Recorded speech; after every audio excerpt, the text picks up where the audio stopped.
Okay. Before we have our quiet time, let's all get on the same page. If you're reading from the Sparkly Book, it's page 423, chapter 18, The Dream and the Reality.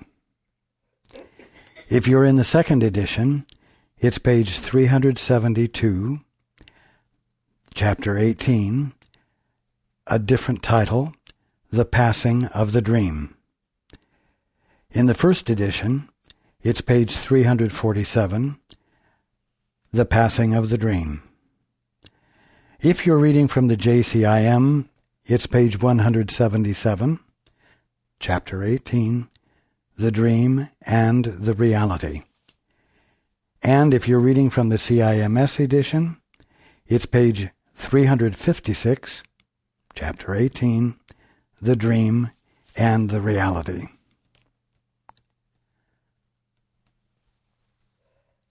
Okay, let's take a few moments to be quiet together.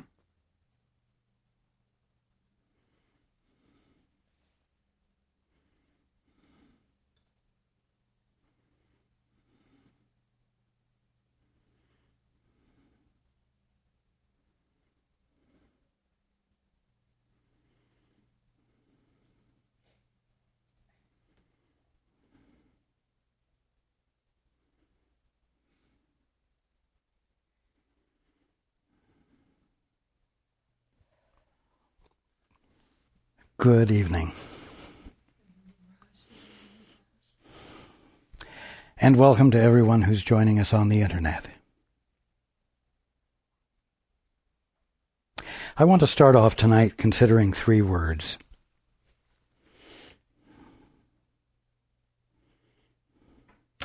Transformation, regeneration, and redemption. Certainly, most anyone studying the Course would feel that the awakening, the coming into the conscious experience of truth in which you're withholding no part of yourself from, would be considered to be a movement of regeneration, of transformation. And redemption. But for some very strange, perverse ego reason, one only allows those words to apply to what one calls oneself, but not one's body, not one's world. And so you're going to be, I guess, in your mind, transformed and regenerated and redeemed.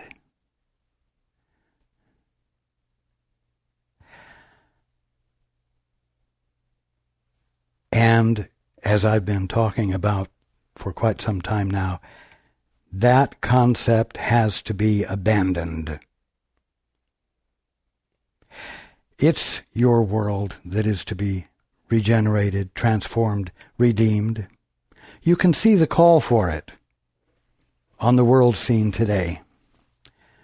And you say, yes, things need to be done. Yes, injustices have to be abandoned. The way things are done need to be changed. But you know what? Somehow that doesn't have anything to do with what the Course is teaching, because everyone says, the Course says, well, the world is an illusion, right? So, obviously, fixing things up here doesn't have anything to do with awakening, with coming back into your right mind.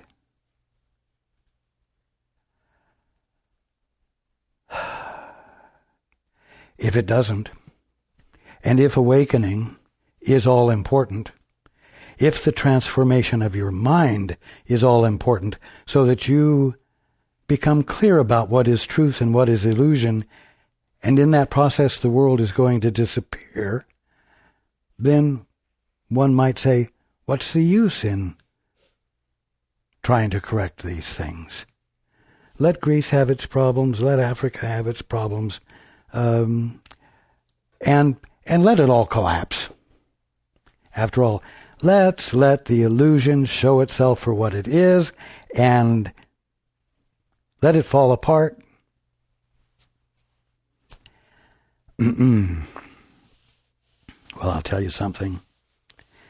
If you're going to take that stance, don't use the Course as your justification for it. The Course talks about the call for correction. The Course says that either everything is love or a call for love. If something is going on in the world, are you going to say that's not a call for love? And are you going to abandon it? If something is going wrong, apparently, with your body, are you going to say it's not a call for love? It's not a call for transformation? And just let it collapse, and apparently collapse you? If you do, don't claim that it has any justification in the Course, and don't say that you are doing it because you are a follower of the Course.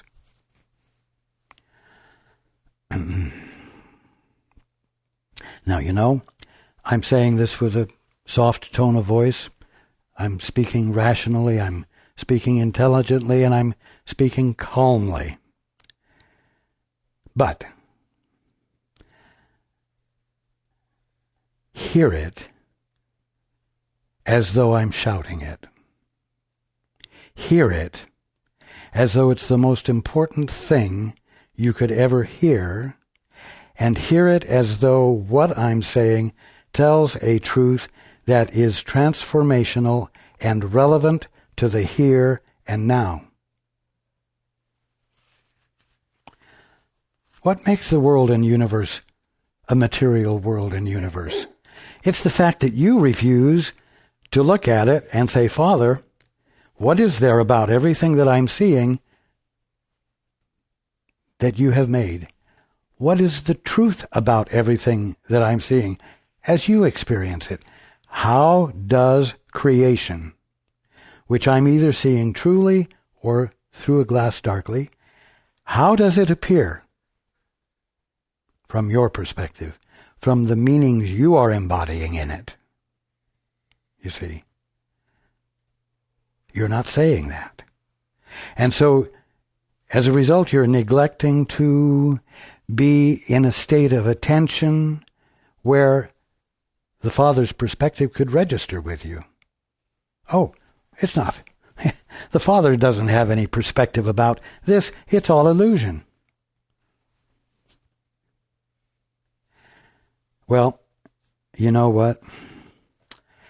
It's not the Father's will. It's not my will. It's not the Holy Spirit's will for you to believe and become governed by such loveless concepts. And it's not the Father's will for you to succumb to the suffering that accompanies consciously embracing a perspective about everything that isn't true.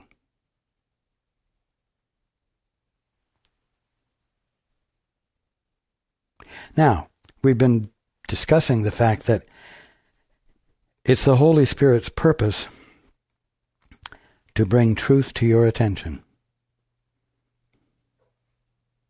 And mind you, if the Holy Spirit is nothing more than your right mind, then it is your right mind, your divine mind, your real mind, that has the intent to illuminate the truth to you so that you are changed, so that your perspective changes, so that your attitude changes. Now, what is truth? Is it an indisputable fact? Is truth like a statement that's unalterably forever what it is? Is it a bit of information? That's what I want to ask. Well, a lot of people think it is. And when I've said, ask, Father, what is the truth here? Holy Spirit, what is the truth here? You sometimes think that what you're supposed to be asking for is a bit of information, some sort of intellectual string of characters, of letters, of words, of symbols that mean something unchangeable, unalterable. Well, it's a lot more than that. Think about it. The synonyms for God, are they bits of information? Let's take the word love. Nothing flat about love. Love is a living thing, isn't it? It's something that moves. It is embodied.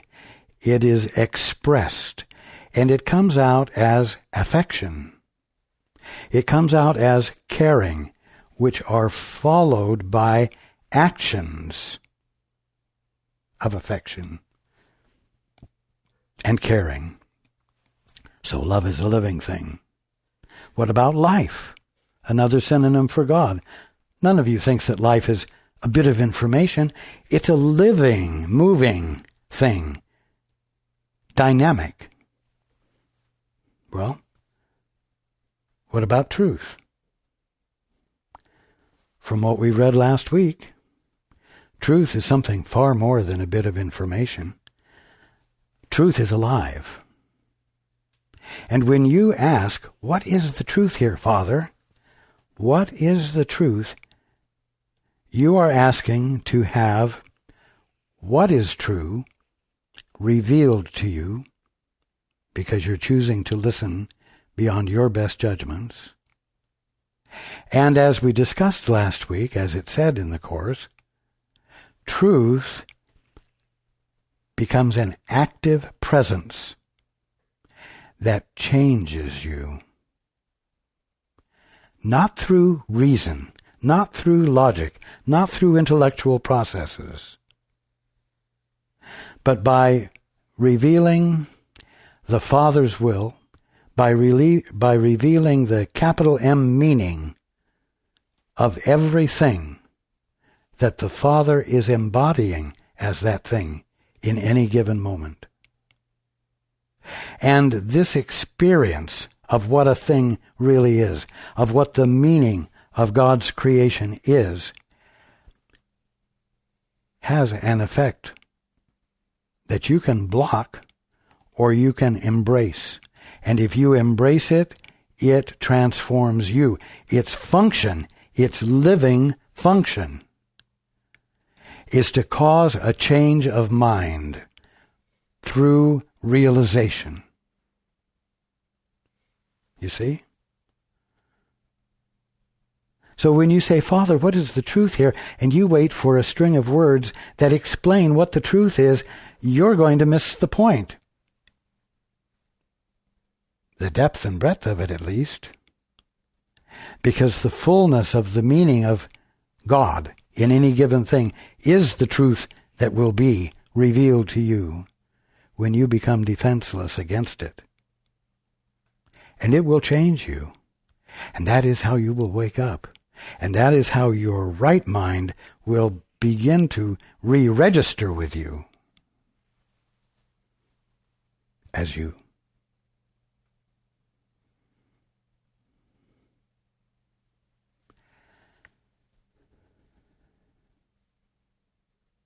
Now, we've also discussed extensively the fact that your mind is not here to use to accomplish things with. The human condition, the dream world, is the result of using your mind to make things happen. Father, I'd rather see it my way. Father, I'd rather do it myself. Father, I would rather determine what everything is, and so I'm getting a divorce from you. so that I might function on my own and do things with my mind to make things happen. Well, here's the interesting thing. When you do things to make things happen that are different from what God is being, then you are in an act of miscreation. You're in an act of altering creation that's already in place and actually can't be changed at all.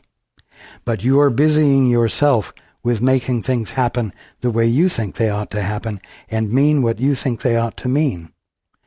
And so, doing things with your own mind is constantly an act in opposition to the Father's will, the Father's perspective, and creation itself. The result is a life of sin, disease, and death, a life of struggle, as well as the ego-satisfying activity of trying to overcome the suffering, trying to actually succeed at doing the impossible, so that one might get the hit of satisfaction at having accomplished something on one's own.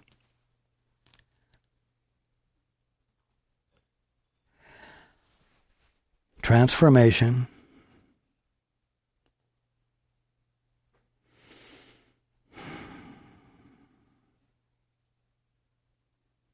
just a moment.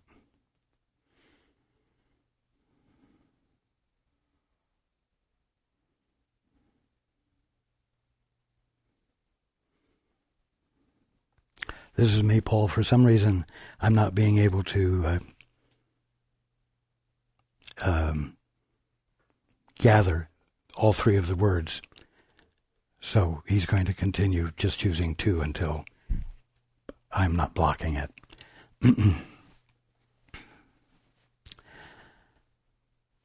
I started out by saying that I wanted to talk about the words transformation, blank, and redemption. Yes, thank you. Transformation, regeneration, and redemption.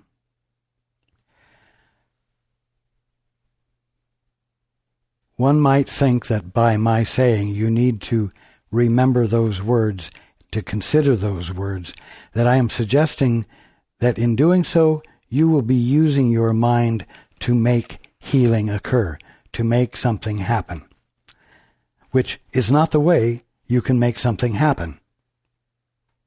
The only way you can, quote, make something happen is by getting out of the way and saying, Father, reveal to me, Holy Spirit, disclose to me the truth here, and let it be revealed to you. Now, the reason I'm stressing the words transformation, regeneration, and redemption is to give you something to occupy your mind other than what you're confident about. My body is a material body. Everyone's body dies. My body will die. I can't expect healing. You see, it's getting older, or there's been injury, or whatever, and you have a script that you play out.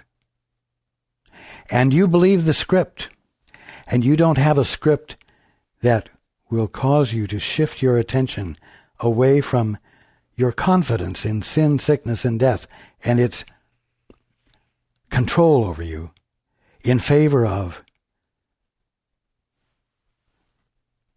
the transformation, regeneration, and redemption that it is your birthright to be experiencing. If you don't have an alternative, we'll say, to the confidences you have that kill you, then you have no means of escape.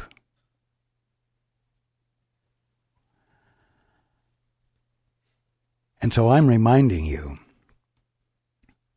that you can't afford to forget about. Transformation, regeneration, and redemption.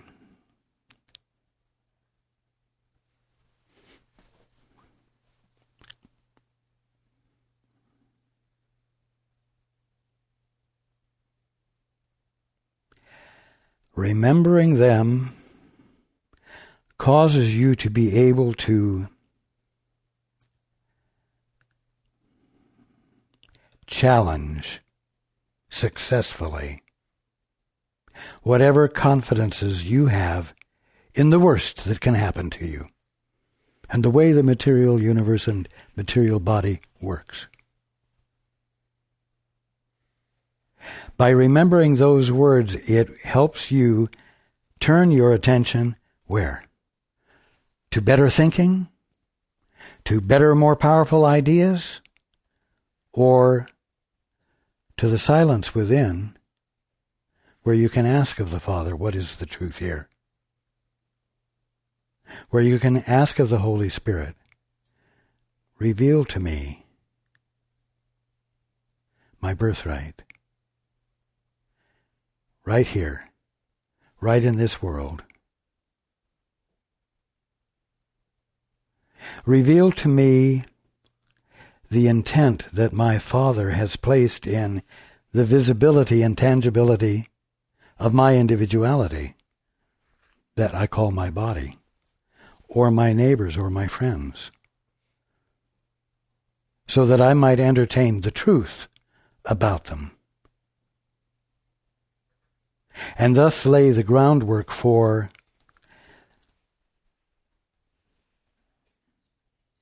transformation, regeneration, and redemption to register with me, and to register with my friend, or my lover, or my neighbor, or my world,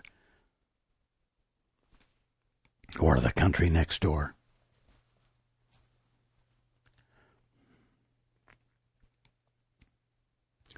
You are sick, you sin, you die, not because you're in a material world or in the middle of an illusion, but because you're lazy in your use of your mind, and you're accepting things that aren't true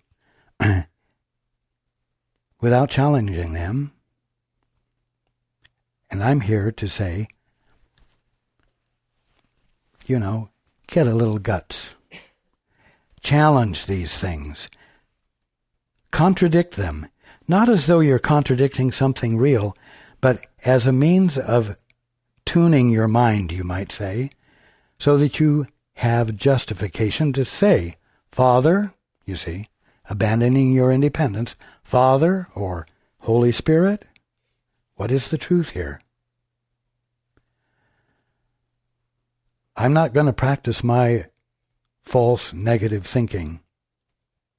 I'm not going to practice the mean-spirited nature of the ego, which does not have my best interests in mind. I'm going to shut up and stay quiet until the truth is revealed to me, the living truth that has as its intent and which has the power to change my mind and change my experience of body, world, and universe.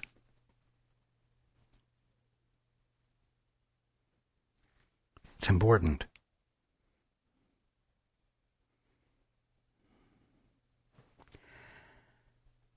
The dream and the reality.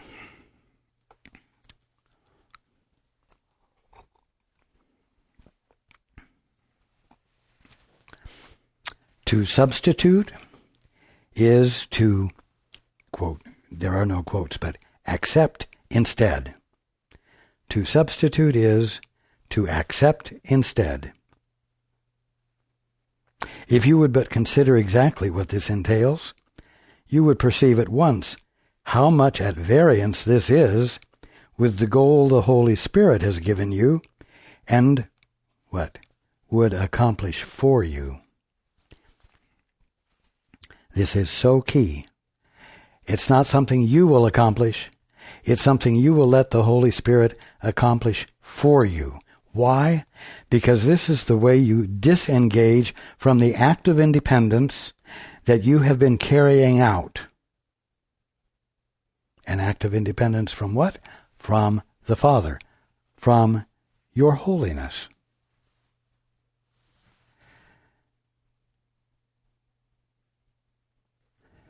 You see, when you stepped away and you said, Father, I'd rather do it myself, I'd rather determine what everything means for myself, you accepted what instead of what? You accepted your so-called authority in place of the Father's will. It's laughable. It's something that you couldn't actually do, and it's something you're not actually accomplishing, but you are creating an experience of dissonance and suffering and struggle, together with the promise of success at overcoming it, which goads you on, but you never accomplish. So, waking up is a matter of abandoning your substituting yourself for and your will for the Father's will. The original and only sin, the original and only misstep, mistake. To substitute is to choose between, renouncing one in favor of the other. For this special purpose, one is judged more valuable and the other is replaced by him. The relationship in which the substitution occurred is thus fragmented, and its purpose split accordingly. Okay? Now, mind you, you can miss the point if you think that this is addressing a relationship between you and your brother or your fellow man or another human being. The relationship in which the substitution occurred is thus fragmented. The relationship between you and the Father is the one where it occurred. And that's the one that you're experiencing as being fragmented. And that's the one that has to be corrected in order for your relationships with each other to be brought to equilibrium, peace, and holiness. The relationship in which the substitution occurred is thus fragmented, and its purpose split accordingly. To fragment is to exclude, and substitution is the strongest defense the ego has for separation. Now, if this is the case, well, I'm going to say this first. If you forget or overlook the fact that the only real substitution that seems to have occurred was when you disengaged from the Father, you will begin to address every relationship you have with each other, and you will seem to be faced with an impossible task. I mean, after all, how can you get every one of your brothers and sisters to stand in agreement with God's honest truth? But that isn't where you must address it. Before you join with your brother or sister, before you engage actively in relationship with your brother or sister, you need to stop. Practice the holy instant. Become still, stop your thinking, your reasoning, and your valuing of your personal capacity to do these things, and say, in the silence of you, Father, what is the truth here? You see, that's the way you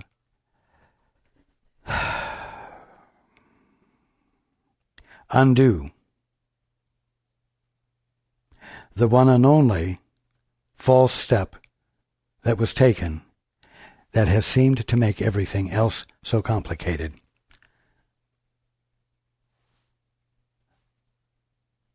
what I mean to convey here is that the answer is so simple. The answer is stop thinking for yourself. Silence yourself. And in the silence, ask, Holy Spirit, what is the truth here? Holy Spirit, that which is nothing more than my right mind, what is the truth about me? Reveal the truth about me, which it is your purpose to do, so that the living truth registering within to me can change me and undo my attempts to be an independent agent, and therefore result in the eradication of all of the suffering I've experienced and seen, and which will put me in a position of being to look into my brother's eyes and remember God, and thus, I will say, secure for myself the blessing I would extend to my brother, and we can be healed together, which is the only way it works. Healed. Ah, that magic word. Transformation, reconfiguration, redemption. That last word is the best. Redemption. It means bringing something back to its original state, redeemed to its original state.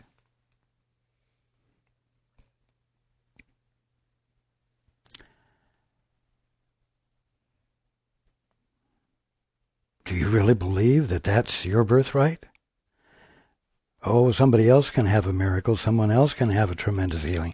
But no, I've done too many things. I've been unprincipled. I don't deserve it, you see. There's your script. There's the very script that you needed to bite your tongue on when the first word started out and say, in the silence of your not speaking, Father, what is the truth here? Above and beyond what I feel confident about, what is the truth? What is the transformational truth? What is the redemptive truth?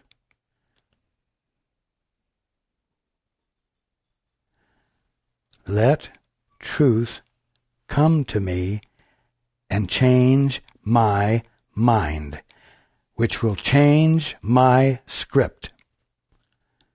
It is not that it will give me a new script to use that will be better than the old one, a script for me to use independently, but the script which is the conscious experience of what truth is, so that in the awe of its experience, I'm spontaneously lifted out of the confidences I had about what couldn't possibly happen to me.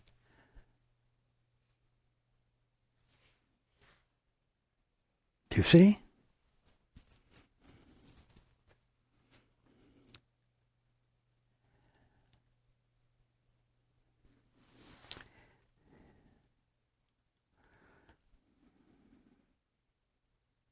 The Holy Spirit never uses substitutes.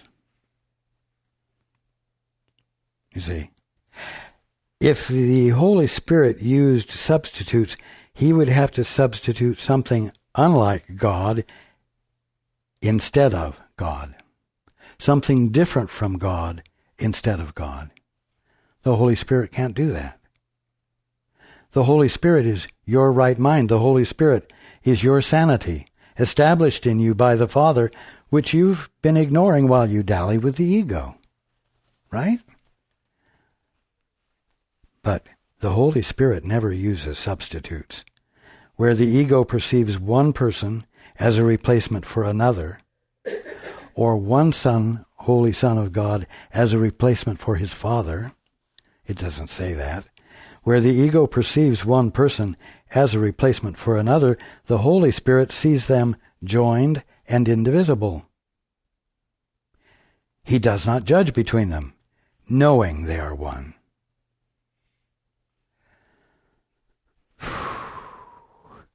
That's not something each of you really wants to know. There are some people you know that you don't want to consider as being one with you.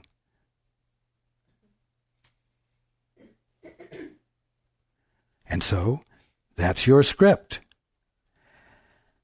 Not realizing that in daring to look at the brother you would not want to be one with, in an undefended manner, asking of the Father or the Holy Spirit, what is the truth about my brother?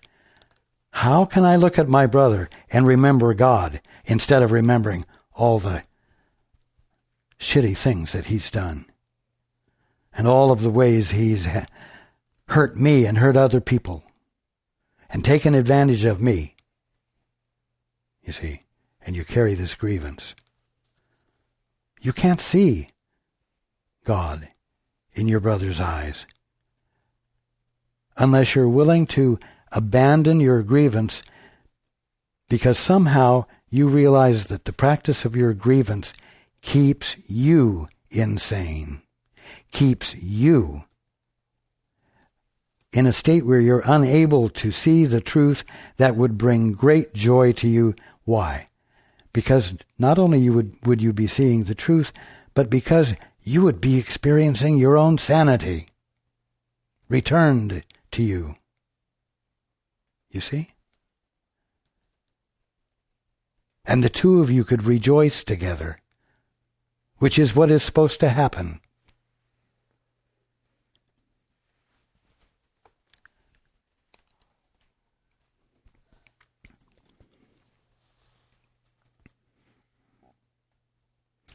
Again, the Holy Spirit never uses substitutes. Where the ego perceives one person as a replacement for another, the Holy Spirit sees them joined and indivisible. He does not judge between them, knowing they are one. Being united, they are one because they are the same. The same. They are all God expressed. Substitution is clearly a process in which they are perceived as different. One would unite, the other separate. What does that mean? Well, it depends on the teacher you're listening to. If you're listening to the Holy Spirit, the function and purpose and result is one of uniting. If you're listening to yourself, your independent self, which is called the ego, that which acts without a concern or consideration of anything outside itself, then you are engaging in that which separates.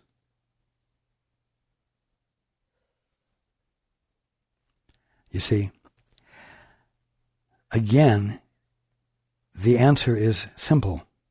It's just black and white. It's thinking for yourself or letting the Father reveal the truth to you so that your knowing of the truth occupies your attention, your attitude, your measuring stick. But it's not you measuring, it's you watching the Father measure His creation and understanding it from His perspective. That's the simplicity of it.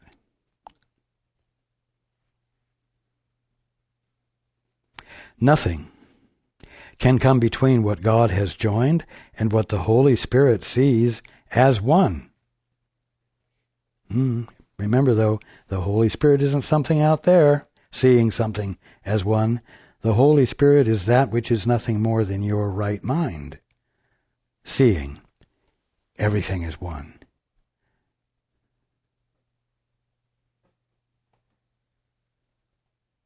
As I brought up so often, it seems very insulting to have to abandon your personal skills and everything that makes you credible to you, to abandon that for listening to someone else or something else for what truth is. And yet, that which you're listening to, the Holy Spirit, is nothing more than your right mind. And so listening to it is not abandoning yourself to something else. It's abandoning yourself to your capital S self, which constitutes an integration of wholeness that once allowed into your mind again will never leave. And the integrity of God, the integrity of the universe, is experienced as inseparable from the integrity of you.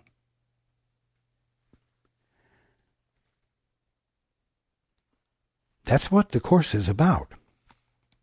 That is what all of this is leading to. It's leading to you becoming defenseless enough to let truth register with you, and in the vitality and aliveness of truth being changed by the movement of truth.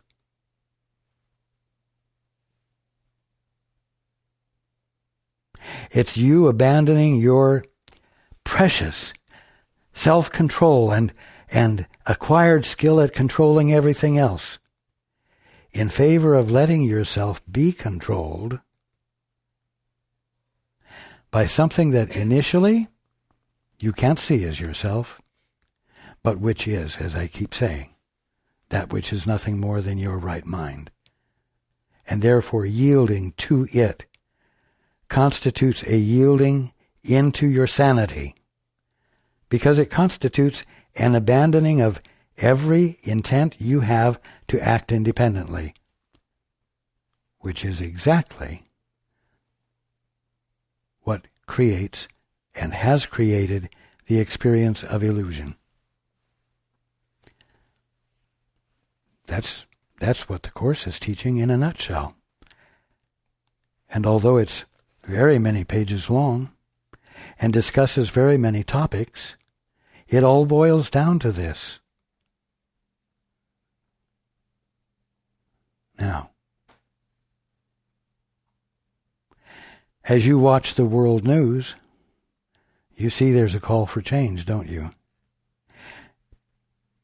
You very likely feel the call for change, or you very likely are repressing the feel for the call for change.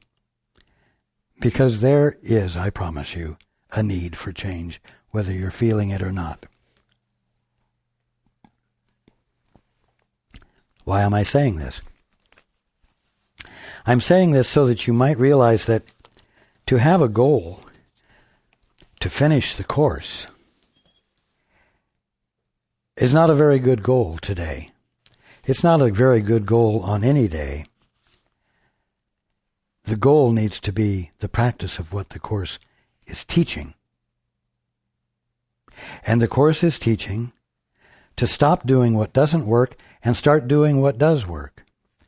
And don't make that process so complicated that you don't think you'll ever be able to accomplish it. Because it's simple.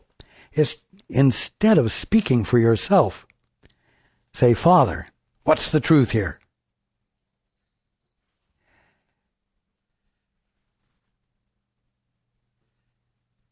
And persist, because that is the most important thing. That is the way the exchange of the dream for reality will occur. And you can do that today. That is not a difficult process.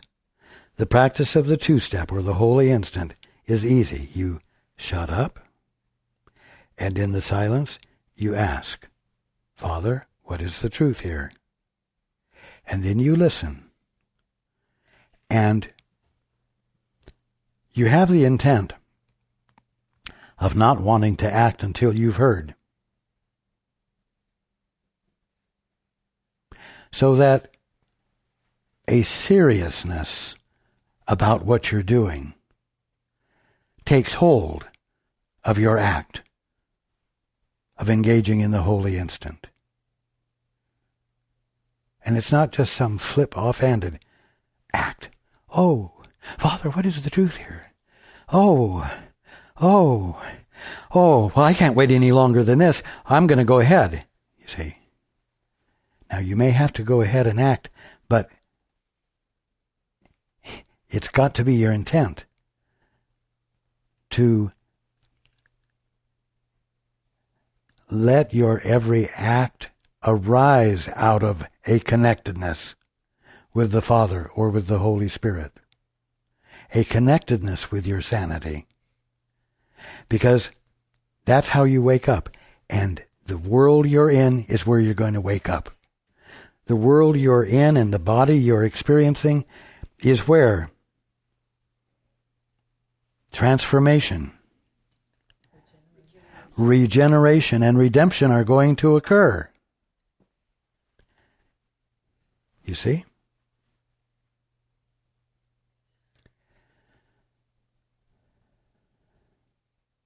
The good news is that it's not complicated.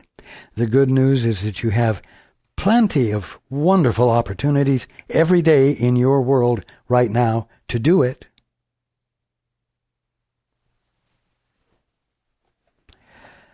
Now, you know what? You probably think it's going to take scholars or people who understand government to bring about the changes that need to occur. And I'm telling you that that's wrong. You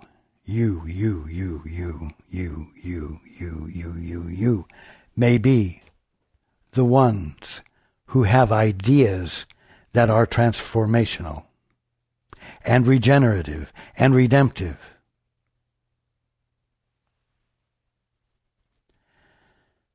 God did not create creation as a giant puzzle for you to figure out.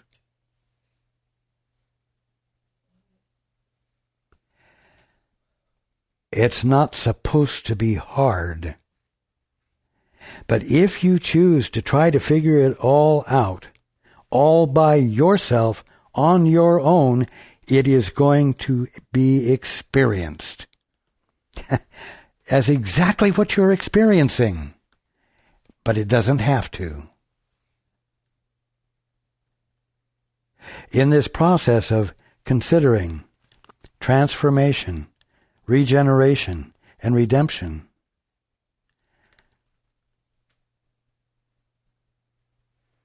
let the possibility be, or shall I say, be sure you're not arguing against some significant part you will play in the process of transformation, regeneration, and redemption.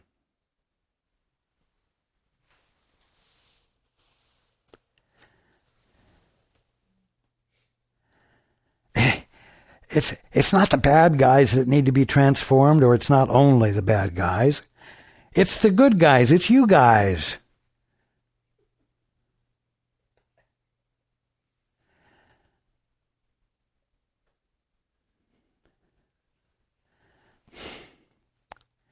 Now, let's stop grousing about what a shitty mess the world's in and how poorly it's been handled and how greed has governed everything and put everything down the toilet. I mean, what kind of script is that? What's going to be the evidence of that script? Well, the evidence of that script is going to be something that doesn't look like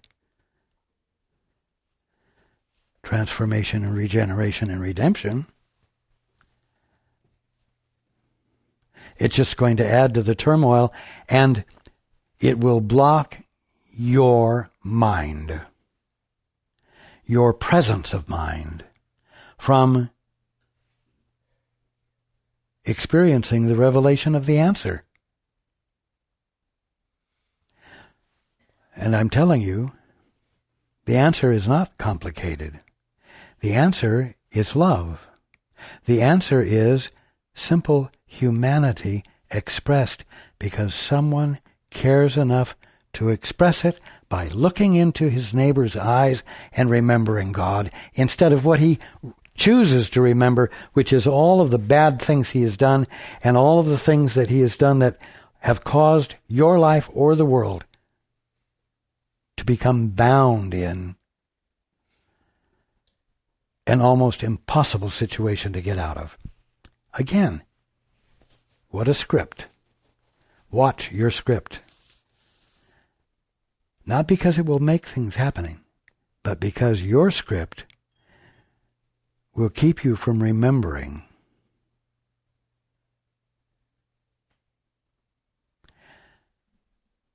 the truth.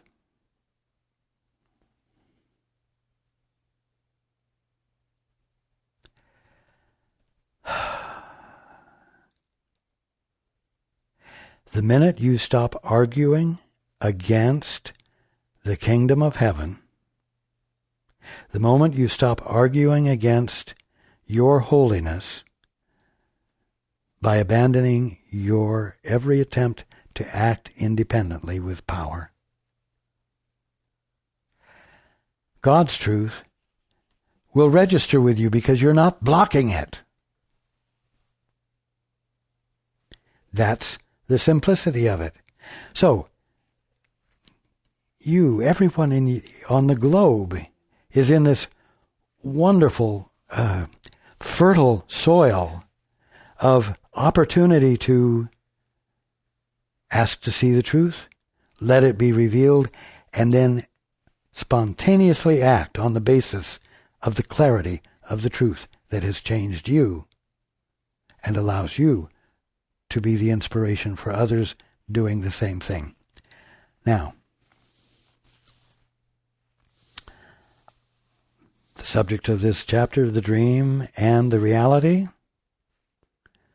isn't just an interesting chapter in a book. It's about today. It's about you. It's about waking up. And it's not about doing it with difficulty. And that's what I want everyone to remember. And put into practice this week. I love you all. And I look forward to being with you next time.